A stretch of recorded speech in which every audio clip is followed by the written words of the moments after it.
Dragi prijatelji TV Australije, dobro nam došli.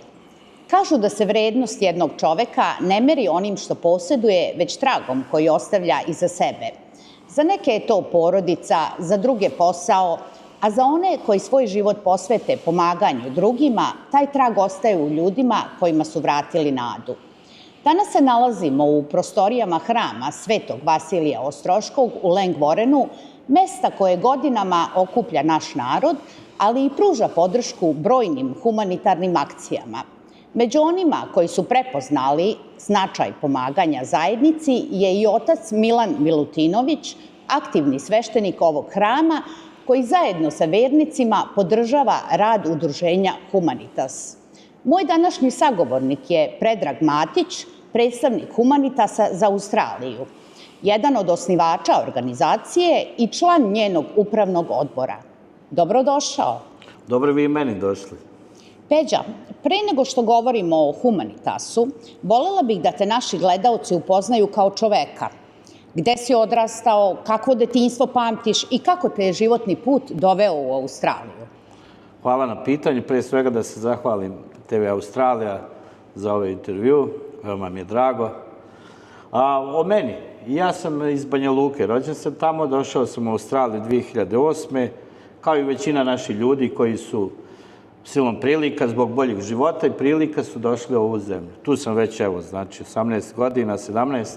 Otac si Lazara i Kaline. Koliko je roditeljstvo uticalo na tvoj pogled na život i na želju da pomažeš drugima? To je velika stvar. Roditeljstvo čovjeku budi neka osjećanja koja pre nije si imao kada si bio sam. A samim tim i sve vuče jedno s drugima, svi smo mi bili djeca. I onda kroz tu priču stvorila se moj osjećaj i potreba da pomažem ljudima. Samim tim, pomagući drugim, pomažemo i sebi. Živiš praktično u komšiluku hrama Svetog Vasilija Ostroškog. Koliko ti znači povezanost sa našom crkvenom zajednicom i podrška koju Humanitas dobija od oca Milana i naših vernika? To mi puno znači i naša crkva, pravoslavlje, je otvorena i nalaže nam da pomažemo drugim ljudima. I ja mislim da je jedan od tih faktora koji je uticao na me da se ja počnem baviti tim je i crkva. Humanitas je udruženje građana osnovano u Banja Luci 2021. godine sa jednom jasnom idejom da humanitarni rad ne bude samo jednokratna pomoć, već prilika da ljudi stanu na svoje noge i izgrade sigurniju budućnost. Kako je nastala ideja da grupa ljudi osnuje Humanitas i šta vas je vodilo od same početne vizije?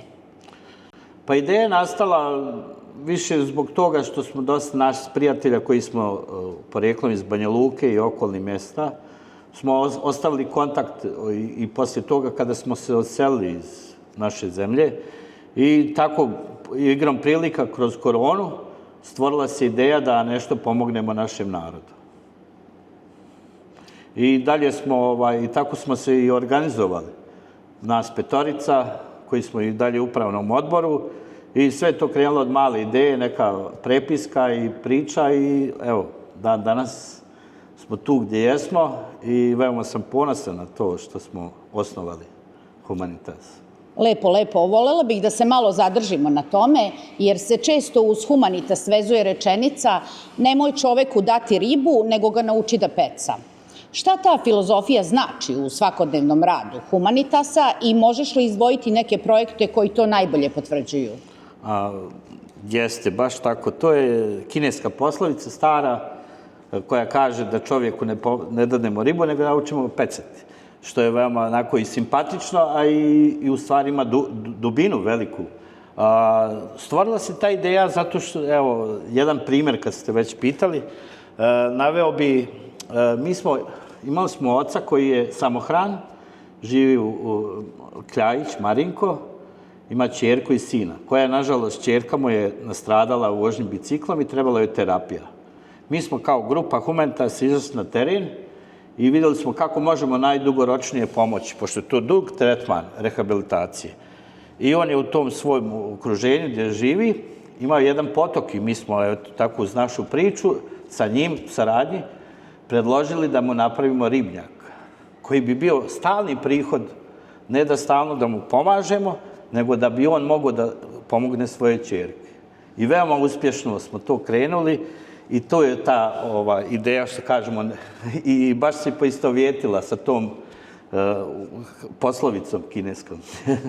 Posebnost Humanitasa ogleda se i u tome što je osnovao prvo registrovano socijalno preduzeće u Bosni i Hercegovini sa ciljem da kroz sopstveni rad obezbedi sredstva za buduće humanitarne projekte. Kako se rodila ideja da jedna humanitarna organizacija osnuje socijalno preduzeće i čime se ono danas bavi? Pa pre svega ti ljudi kojima treba pomoć, kroz to se stvorila ideja. Zato što su oni bili na margini društva, nisu imali poslove i nama se rodila ideja da bi mogli u sklopu našeg humanitarnog rada da osnujemo i socijalno preduzeće da bi tim ljudima pomogli. I tako smo krenuli, prvo smo krenuli sa second hand ili polovnom robom i već smo tu zaposlili 2 majke koje su bile samohrane i poslije tog uspješnog projekta nama se stvorila ideja da bi mogli da proširimo to. I tako smo se prvi put registrovali. Nije bio put lak, ali uspjeli smo. Imamo razne ideje, projekte od građevinstva, od kampovanja, da pravimo neke centre, da se ljudi bave isto kao zanatima, tako da je širok spektar ideja je tu i svi su dobro došli i mi zajedno to gradimo u stvari. Humanitarni rad traži mnogo vremena, odricanja i energije. Da li je bilo trenutaka kada si pomislio da odustaneš i šta te je svaki put vraćalo toj misiji? Teško pitanje. A u suštini, u dubini čovjek je već to odlučio. To jest, ja i moji prijatelji znali smo da to nije lak put i sve prepreke koje dolazi, mi smo ih savladavali uz podršku jedni drugi i to je veoma bitno da se ljudi drže zajedno. Ali imali smo nerazumijevanja i od institucija u Bosni i Hercegovini razni, ali sve smo to prebrodili i nikad nisam prestao da vjerujem u to što radim. Jer je to onako iz srca, iz duše i mislim da je to nešto što je u nama. Samo neko se izrazi na neki drugi način, ali ja se izražavam na ovaj način. Želim da pomognem društvu i veoma sam zadovoljan sa tim i želim još dalje da napredujemo. Inspirativno. Jedan od najznačajnijih projekata na kojem Humanitas trenutno radi jeste izgradnja eko-kampa u Šipovu. Kako je došlo do te zamisli i šta očekuješ da će taj kamp doneti kako Humanitasu, tako i našoj dijaspori i lokalnoj zajednici? Kamp je u blizini Šipova. Znamo, eko kamp pokušamo da ostane da se spojimo sa prirodom. Ne želimo da narušavamo. To je jedinstveno prelijepo mjesto, ima i 2 potoka. U sklopu kampa bi bilo jedno kao sportsko igralište, tu bi bili bungalovi, od sadržaja bi ih izdvojili što planiramo biciklističke staze, pješačke staze, vožnje kvadova i isto mušičarenje na rijeci Ribni, koja je jedna od najljepših rijeka u našim krajevima. Eto, to su neki planovi. Zvuči prelepo. Danas si predstavnik Humanitasa za Australiju, pa bih voljela da te pitam šta podrazumeva ta uloga i koliko je izazovno povezivati našu dijasporu sa projektima u Republici Srpskoj? Pa, dosta je teško. U današnje doba veoma su, vidite, krize svugdje u svijetu, ali to ne sprečava naše ljude u koje ja vjerujem i želim da zahvalim svima koji su pomogli nam i nadam se da ćemo nastaviti suradnju i da će mnogi novi ljudi da se spoje sa nama i da pomažemo ostalima. To me vodi do sljedećeg pitanja, a to je koliko su naši ljudi u Australiji spremni da pomognu kada vide da iza Humanitasa stoje transparentnost, odgovornost i konkretni rezultati. Pa, veoma su otvoreni. Možda zbog mog pristupa kako je ljudima prilazim sa tom pričom. Nisam nametljiv čisto im onako kroz priču pokažem pre svega neke naše projekte i onda to u ljudima stvara empatiju i onda su oni veoma zainteresovani da nam pomognu. Sjajno. Kada bi neko iz Australije prvi put čuo za Humanitas, upravo kroz ovu emisiju, šta bi voleo da ponese iz današnje priče? Pa, voleo bi da ponese tu našu dozu ljudskosti. Sama riječ Humanitas znači ljudi.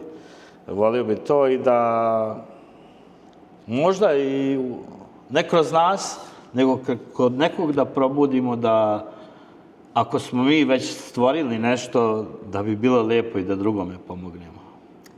A kaži mi, gde vidiš Humanitas za 10 godina? Pa vidim ga kao jedno veliko humanitarno udruženje u sklopu i socijalnog preduzetništva, koje bi ovom prilikom i želeo da pozove mlade i da što više mladi ljudi bude i da krene ispravnim putem.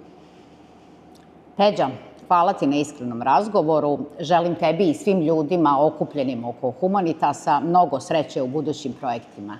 Hvala vam lepo od srca i svako dobro. Prava vrednost čoveka ne meri se onim što poseduje, već onim što ostavlja iza sebe. A kada nekome vratite veru u sebe i pružite priliku da izgradi bolju budućnost, učinili ste mnogo više od jednog dobrog dela. Ako želite da saznate više o radu Humanitasa, njihovim projektima ili načinima na koje možete pomoći, sve informacije možete pronaći na njihovoj internet stranici i društvenim mrežama. Hvala što ste bili uz nas. Do narednog susreta, srdačan pozdrav!